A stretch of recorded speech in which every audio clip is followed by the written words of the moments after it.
तो बच्चों जो आज का टॉपिक है वो है electric field intensity due to an electric dipole at a point on equatorial line.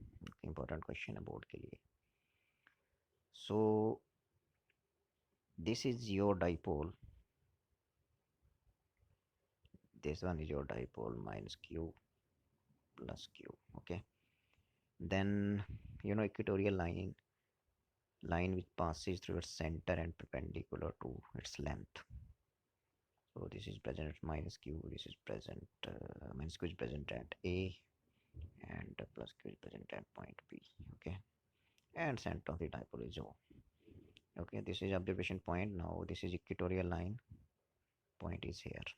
Okay, अब आपको पता है इसकी जो लेंथ है वो 2l होता है, तो यहाँ से यहाँ तक l हो गया, ये भी l हो गया। ठीक है, और ऑब्जर्वेशन पॉइंट का डिस्टेंस ओ से पी तक कितना लेते हैं, r लेते हैं। ठीक है, तो इसकी इलेक्ट्रिक फील्ड होगी माइनस क्यू की, यहाँ पे इसकी तरफ ही होगी, E1 बोल देते हैं उसको।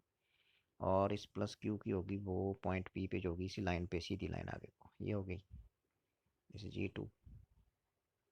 ठीक है, तो ऐसे आगे जाके एक्स बोल दो, यहाँ जैसे आगे आगे जाके एक्स बोल देना आपने।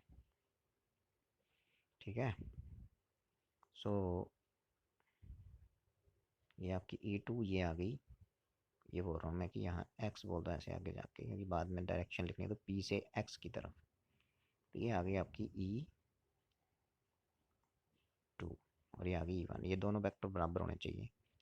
तो यहाँ जैसे होगा E1 है। ठीक है, यहाँ नहीं होगा, यहाँ जैसे होगा, ये यहाँ तक E1। ठीक है, इस हॉरिजॉन्टल लाइन के पैरेलल एक लाइन खींचो यहाँ पे ऐसे। ठीक है, दूर जाके आर बोलो।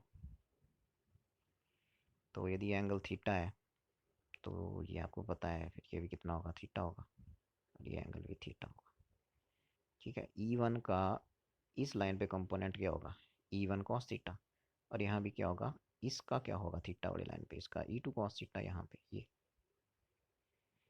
ठीक है, सो ये दो कंपोनेंट आ जाएंगे, ये क्या है E1 कॉस थीटा इस E1 का, और ये क्या है E2 कॉस थीटा इसका। क्वेश्चन है यदि इनके साइन कंपोनेंट भी लेने हैं तो वो आपके कहाँ चले जाएंगे, ऊपर ऐसे, इसका एक ऊपर को होगा एक का नीचे को होगा, और वो कैंसिल कर देंगे एक दूसरे को। तो ओवरऑल जो नेट फील्ड आएगी पॉइंट पी पे वो इन दोनों का सम होगा, इन दोनों का। ये E1 कॉस थीटा है और ये क्या है E2 कॉस थीटा, और उसकी डायरेक्शन होगी अलोंग पी आर। समझे? तो बोलने का मतलब ये हो गया, ये आ गया आपकी डायग्राम। ठीक है, सो यहाँ से ऐसे आपका E2 था, इधर को आपका E1 था, ये एंगल थीटा था, इसके पैरेलल लाइन मैंने यहाँ खींची तो ये आ गया E1 कॉस थीटा और E2 कॉस थीटा। यहाँ लिख देंगे आप E1 कॉस थीटा, ये आ गया E2 कॉस थीटा। ठीक है, सो ये आर की तरफ, तो रिजल्टेंट जो फील्ड होगी उसकी जो डायरेक्शन होगी वो पी से कहाँ होगी, आर की तरफ। ये देखो, ये पी से आर की तरफ। ओके, और फिर मैंने बताया था कि ऑब्जर्वेशन पॉइंट का डिस्टेंस सेंटर ओ से कितना है, आर है, तो ये एल है, ये भी एल है।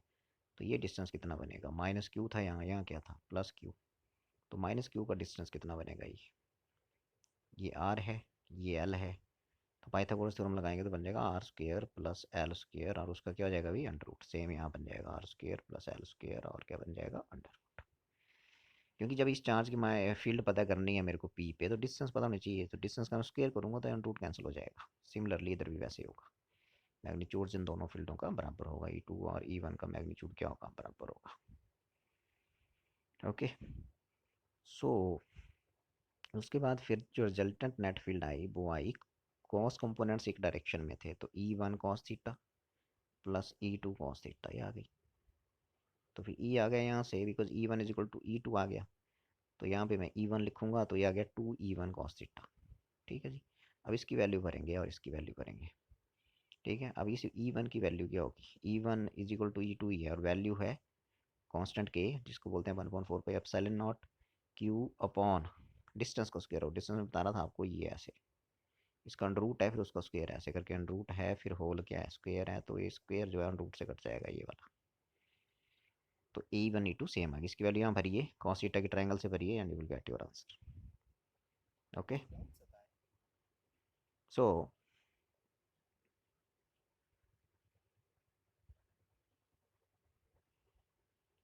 यहाँ पे जो हम कर रहे थे वो ये था, ठीक है। सो यहाँ पे नेक्स्ट हम लिख देंगे ई इज इक्वल टू, कितना आया वो, 2 E1 कॉस थीटा। 2 E1 की वैल्यू क्या बताई मैंने, 1/4 पाई एप्सिलॉन नॉट क्यू बटे क्या, R square plus L square into cos theta. हाँ कॉस थीटा आपकी ट्रायंगल बन रही थी एक, this was A, this was O, this was B, ऐसे था, ये आर था, ये एल था, और ये क्या था, एल स्क्वायर अंडर रूट था, ऐसे था ना। ये एंगल कितना था, थीटा था। तो कॉस थीटा होगा ये बेस अपॉन हाइपोटेन्यूज, तो ये होगा एल अपॉन दिस, तो L upon R square plus L square का अंडर रूट। तो यहाँ पावर 1 है और यहाँ कितनी है, हाफ है, देखो अंडर रूट का मतलब क्या होता है, पावर हाफ। तो R square plus L square की पावर बन जाएगी 3/2, हाफ यहाँ और एक यहाँ, 3/2, ठीक है। और एक क्यू इंटू 2L, ये क्या होता है, पी। तो क्या बन गया फिर, ये बन गया ई इज इक्वल टू, हाँ क्या बन गया, 1/4 पाई एप्सिलॉन नॉट पी बटे R square plus L square की पावर 3/2। तो ये होती है एक्सियल लाइन, इक्वेटोरियल लाइन पे नेट फील्ड जो होती है, ठीक है, उसका मैग्नीट्यूड है, ठीक है। और इसकी डायरेक्शन हमने आपको बताई कि ऐसे पॉइंट पी पे जो ये फील्ड थी वो जा रही थी इधर को, आर बोला था हमने इधर नेट फील्ड, क्योंकि ये दोनों कॉस कंपोनेंट ऐड हो गए थे ना। और ये माइनस क्यू है, यदि ये माइनस क्यू है तो ये क्या है, प्लस क्यू। तो माइनस क्यू से प्लस क्यू की तरफ को किसकी डायरेक्शन बताई थी मैंने, पी वेक्टर की। तो पी और this is P and this is E, तो एक दूसरे के क्या हो गए, अपोजिट। तो direction of P is opposite to कौन सा वेक्टर, पी वेक्टर, ओके। तो ई और पी में जो एंगल होगा वो कितना होगा, 180 डिग्री, एक दूसरे के एंटी पैरेलल में, बिकॉज एक्सियल लाइन पे क्या आया था, सेम दिशा में आई थी दोनों की, ई और पी ए की लाइन पे आ रहे थे, लेकिन इक्वेटोरियल लाइन पे ई यदि लेफ्ट साइड को आया तो पी वेक्टर कहाँ है, राइट साइड को। तो इसका मतलब E is opposite to P, mean angle क्या होगा इनके बीच, 180। एक नंबर का क्वेश्चन आता है यहाँ से, ठीक है। फिर स्पेशल केस बना देंगे। स्पेशल केस में मैंने बताया था कि जो रिजल्टेंट फील्ड है वो है 1/4 पाई एप्सिलॉन नॉट क्यू बटे आर स्क्वायर। तो L is very very less than R, means L square will approach what, 0। तो एल स्क्वायर लिखेंगे यहाँ, तो आर स्क्वायर की पावर कितनी आ जाएगी, 3/2। तो 2 कैंसिल हो जाएगा, तो आर की पावर 3। तो ये आ गया आपका आंसर। तो ई इज इक्वल टू कितनी आई, 1/4 पाई एप्सिलॉन नॉट, यहाँ पे पी लिख देते हैं, पी लिख देते, ठीक है। सो यहाँ पे क्या बचा, अब आर की पावर कितनी बची, आर की पावर बची 3। तो ये में आपने देखा ना, ए इक्वल एंड पैरों में ही लिख सकते हैं, एक्सजीएल में आपने वहाँ ए लिखा होगा शायद, ऐसे शॉर्ट डाइपोल की बात हो रही है, ठीक है। तो ये आ गया ए है, सॉरी यहाँ ई है अब, ठीक है। तो ई ए होती है inversely proportional to R cube, याद रखेंगे। और फिर मैंने बताया था कि एक्सियल लाइन होती है, यदि यहाँ मान लो यहाँ आपका ए होता, ये एक्सियल लाइन की होती, तो यहाँ 2 आ रहा था पिछले आर्टिकल में। तो ये जो फील्ड है आपकी, ये जो फील्ड है ये किसकी है, इक्वेटोरियल लाइन की। तो यदि इसको एक्स दिया होगा आपको, तो एक्सियल पे एक्स दी होगी, इक्वेटोरियल की है ये, इक्वेटोरियल पे एक्स दी होगी, तो एक्सियल पे कितनी होगी, डबल हो जाएगी, ये इज इक्वल टू 2x हो जाएगी। तो एक्सियल पे डबल हो जाती है यदि डिस्टेंस क्या रखें, हम सेम रखें, ठीक है। डिस्टेंस यदि सेम रखें तो एक्सियल पे क्या हो जाती है, डबल हो जाती है। तो ये आ गया, ठीक है। तो मतलब यदि एक्स दिए आपको एक्सियल पे, तो इक्वेटोरियल पे कितनी हो जाएगी, x/2। इक्वेटोरियल पे x/2 का तो उसका डबल क्या होता है, x। ऐसे एक एक नंबर के क्वेश्चन यहाँ से पूछे जा सकते हैं। और फिर इसका आप देख लेंगे यहाँ पे पीडीएफ फाइल में, देख लेते हैं क्या है ये। सो ये है पीडीएफ फाइल, ये।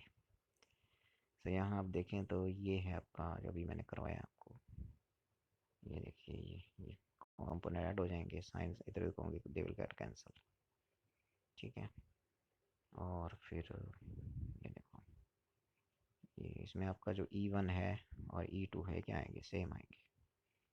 और डायरेक्शन इसकी पी ए की तरफ थी, ठीक है। और दूसरे की मैंने बोला था दूर जाके अपने एक्स पॉइंट लिख लेना। तो दूसरे की डायरेक्शन थी, मैग्नीट्यूड है देखो दोनों का सेम था, E1 और E2 मैग्नीट्यूड में क्या थे, सेम थे। तो ये आ गया। उसके बाद E1 का कंपोनेंट पी आर की ओर कितना आ गया था, E1 cos थीटा, दूसरा E2 cos थीटा, दोनों को ऐड कर दिया था बिकॉज एक ही डायरेक्शन में थे। ठीक है, और फिर ये 2E1 cos थीटा आ गया था और यहाँ पे E1 और cos थीटा की वैल्यू भरी थी। ठीक है, और वैल्यू भरने के बाद फिर ये आंसर आ गया था बिकॉज ये पावर एक है यहाँ और यहाँ पावर है हाफ, तो 1 और ये अंडर रूट का मतलब हाफ, तो ये बन गई 3/2।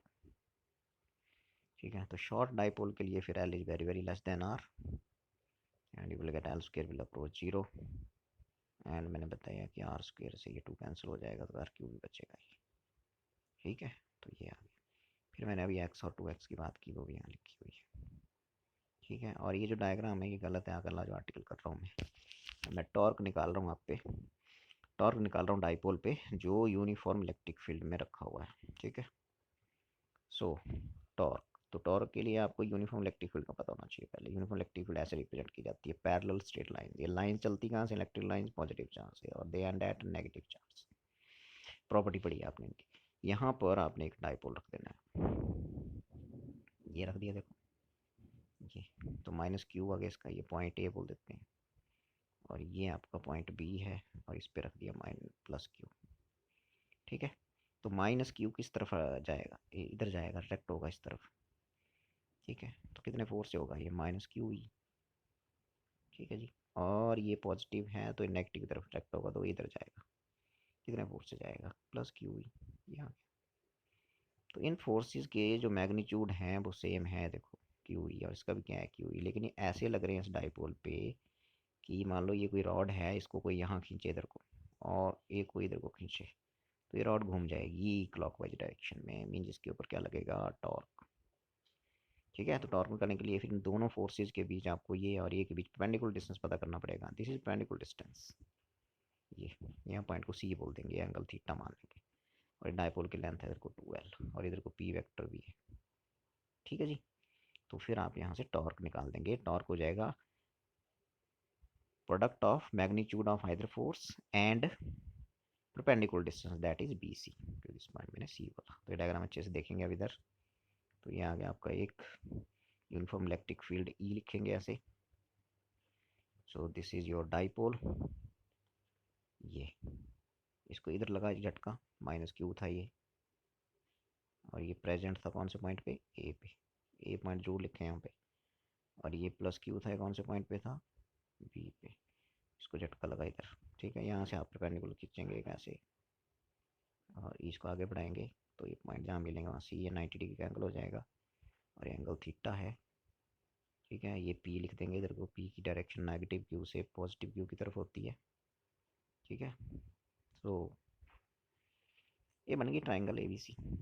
ठीक है, तो इस ए बी सी ट्राइंगल में अब माइनस क्यू ही आ जाएगा इधर को इसके ऊपर और इसके ऊपर प्लस क्यू ही आ जाएगा।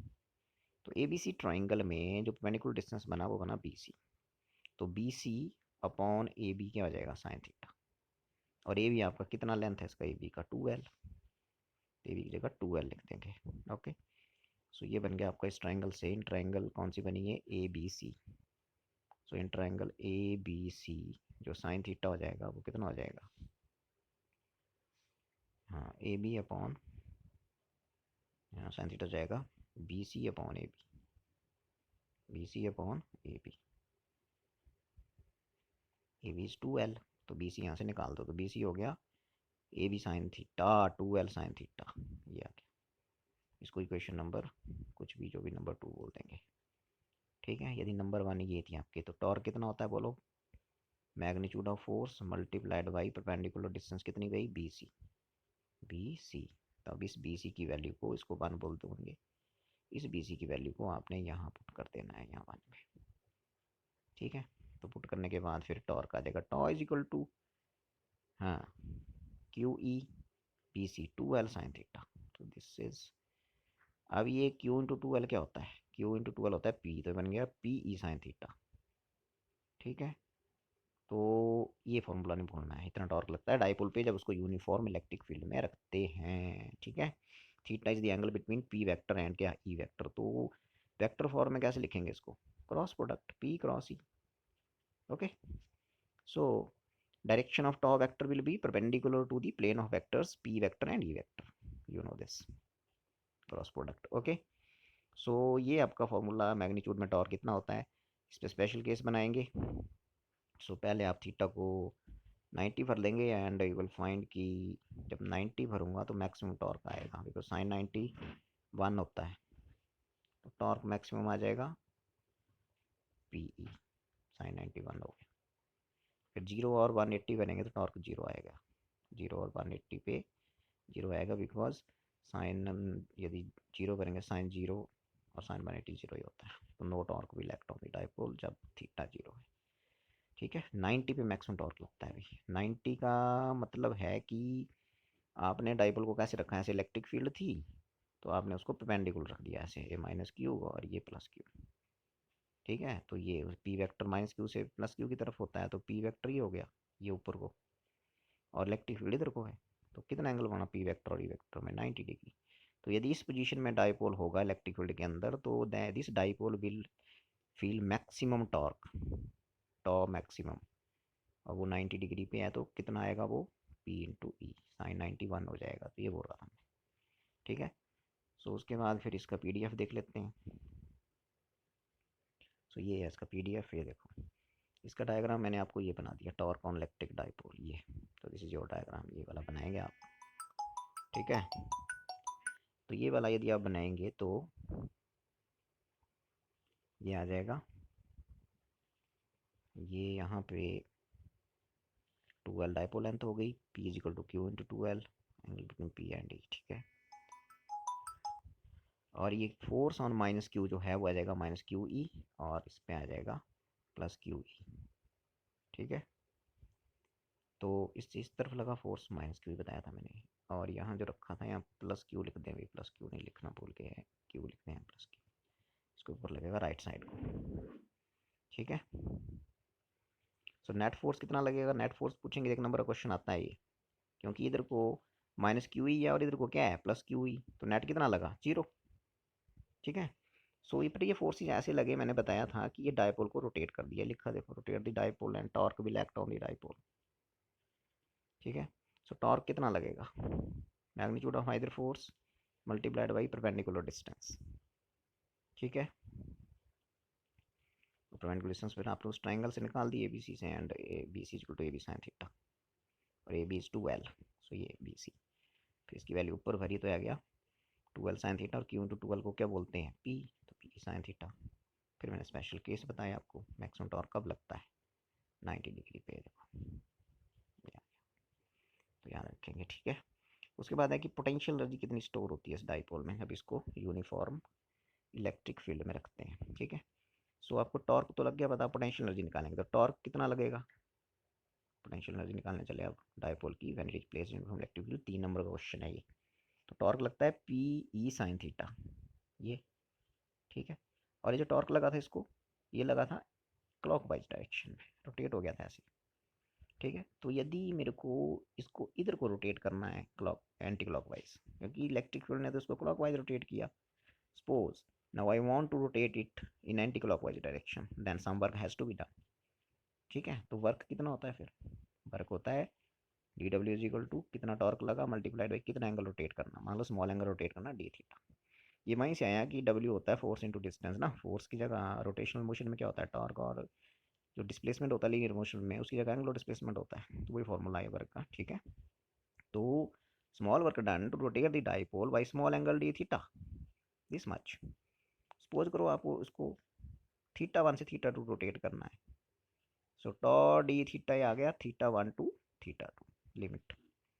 ठीक है, अब टॉ की वैल्यू यहाँ भर देंगे जो ऊपर की थी, तो यहाँ आएगा आपका वर्क, टोटल वर्क हो जाएगा पी ई साइन थीटा थी वैल्यू, पी ई को मैंने बाहर निकाल दिया और लिमिट चले गए थीटा 1 टू थीटा 2, और ये आ गया साइन थीटा डी थीटा।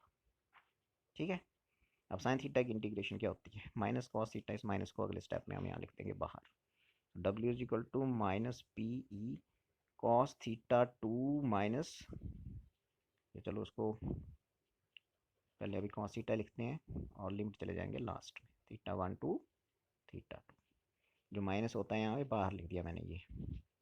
ठीक है, सो आप इसको कैसे सकते हैं, W is equal to minus P E cos theta 2 minus cos theta 1, ये याद रखें कितना वर्क होता है यदि डायपोल को रोटेट करना है आपने यूनिफॉर्म इलेक्ट्रिक फील्ड में, θ1 एंगल से θ2 न्यूमेरिकल आते हैं इसके ऊपर, तो इसको ध्यान से फॉर्मूला याद रखें, ठीक है। यदि इसी फॉर्मूले में यदि मैं कंडीशन लगा दूं कि जो शुरू में मेरा एंगल है θ1 वो 90 डिग्री है, मतलब शुरू में डायपोल इलेक्ट्रिक फील्ड के 90 डिग्री पे पड़ा हुआ, परपेंडिकुलर पड़ा हुआ है, और नया एंगल θ2 जो उसको मैंने देना है 90 के बाद थीटा।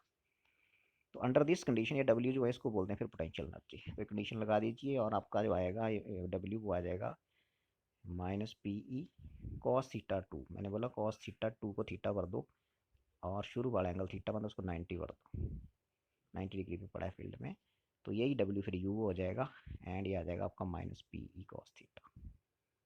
ओके, कॉस 90 जीरो होता है, ठीक है। सो ये इतनी पोटेंशियल एनर्जी उसमें स्टोर हो जाएगी, ठीक है।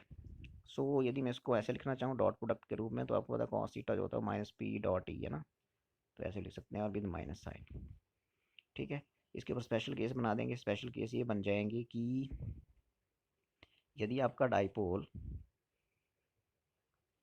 तो u is equal to minus P E cos theta, इतनी पोटेंशियल एनर्जी स्टोर होती है, तो थीटा को आप जीरो करेंगे तो u कितना आ जाएगा, मिनिमम आ जाएगा, u मिनिमम हो जाएगा फिर माइनस पी, ठीक है। 90 भरो, कॉस 90 जीरो होता है, तो 90 डिग्री पे 90 डिग्री पे u क्या हो जाएगा, जीरो।